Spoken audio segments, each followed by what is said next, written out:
안녕하십니까. 양천구 오성부동산입니다.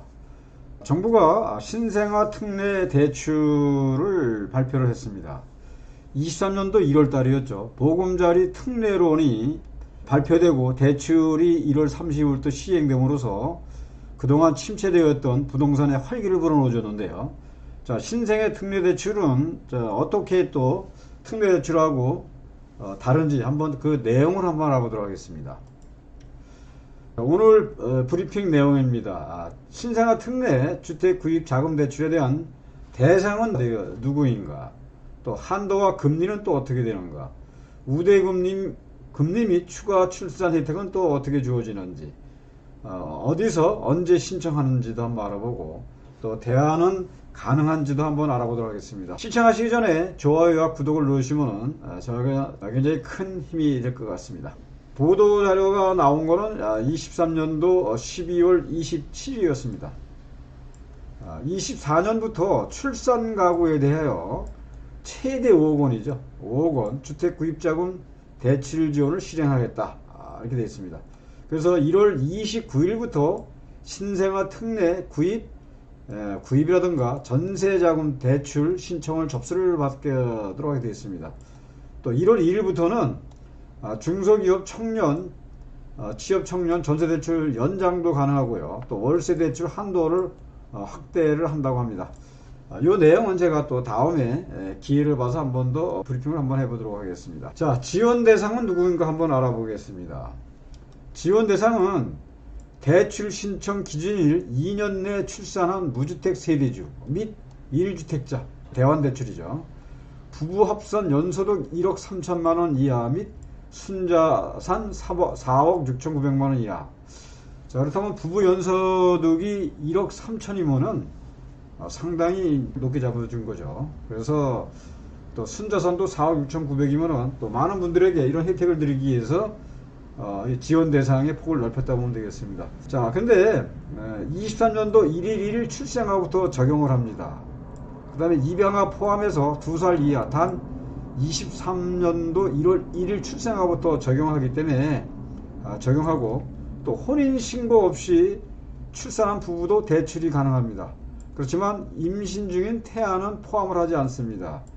그 다음에 소득 4분이죠. 가구의 순자산 보유액이 그 기준 출처는 23년도 가계금융복지사의 기준을 따르겠다 이런 얘기죠. 그래서 이러한 지원 대상이 폭넓게 이번에 나왔다. 그래서 특례보금자리보다는 더 많은 혜택을 볼 수 있다 라고 볼 수 있는데, 출생아부터 적용된다는 것이 조금 MZ세대들한테는 또 큰 힘이 될 것 같습니다. 자, 대상주택입니다. 대상주택은 주택가격이 9억 원 이하인데요, 공동주택 가격이 아니고 KB 시세를 기준으로 합니다. 전용 면적은 85 이하, 그러니까 12평형이죠. 전용 면적이 25평 이하입니다. 그렇지만 은면에서는 100제곱미터까지 확대가 되었습니다. 취급은행은 이렇게 5개 은행에서 합니다. 우리, 국민, 농협, 신한은행 등 5개가 이루어지고요. 또 기금이 든든 누리집을 통해서 신청이 가능합니다. 자, 대출 한도죠. 대출 한도는 최대 5억 원. 자, LTV가 70%, 생애채처는 80%, DTI는 60%로 한다는 건데, 만기는 10년, 15년, 20년, 30년, 또 1년 고치 또는 무고치로 또 진행이 됩니다. 자, 대출 금리죠. 대출 금리, 특례 금리를 적용을 해서 특례 금리 적용 후, 적용 종료 후 또 금리가 변동이 됩니다. 특례 금리는 소득 만기에 따라 1.6에서 3.3%, 1.6% 같으면 꿈의 금리 아닙니까? 5년간을 지원합니다. 그러니까 1자녀 기준이고요. 연소득 8,500만원 이하는 1.6에서 2.7%고요. 연소득 8,500만원에서 2.7에서 3.3%까지 적용을 합니다.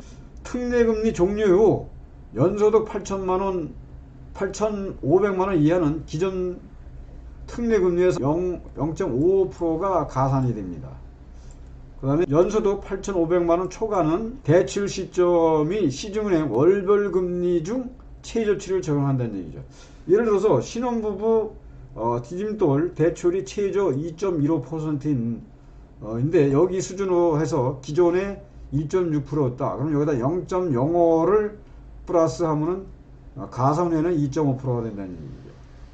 그 다음에 예금은행 가중평균금리, 그러니까 주택담보대출, 한국은행 고시, 또 가계대출 금리 중 작은 값을 한다는 얘기인데, 자, 5년이면은 그래도 어느 정도 자리가 잡힐 거로 보고, 또 대출 받을 당시보다 또 이 경제적 수입이 올라간 거로 봐서 금리는 이제 5년간만 이렇게 적용을 하고 5년 후에는 금리 변동을 변경하겠다, 이렇게 이해를 하시면 될 것 같습니다. 자, 또 우대금리가 있죠. 자, 여기서 끝나는 게 아니라, 자, 여기서 또 이 기존에 추가 출산을 했다든가, 그 다음에 또 뭐 청약 가입을 한다든가, 또 신규 분양을 받는다든가, 이럴 때 대출 신청일 기준 출생 후 2년 초과, 그러니까 쉽게 얘기해서 2023년도 1월 달에 출산을 하고 또 2년 이후에 또 출산을 하게 되면은 대출금리에 또 우대금리를 해준다는 얘기죠. 그래서 청약 저축통장 가입은 뭐 0.3% 이상, 10년 이상은 0.4% 이상, 그 다음에 15년 이상은 0.5% 이상을 우대를 금리해 준다는 얘기가 되겠습니다. 출산 혜택이 있는 거죠.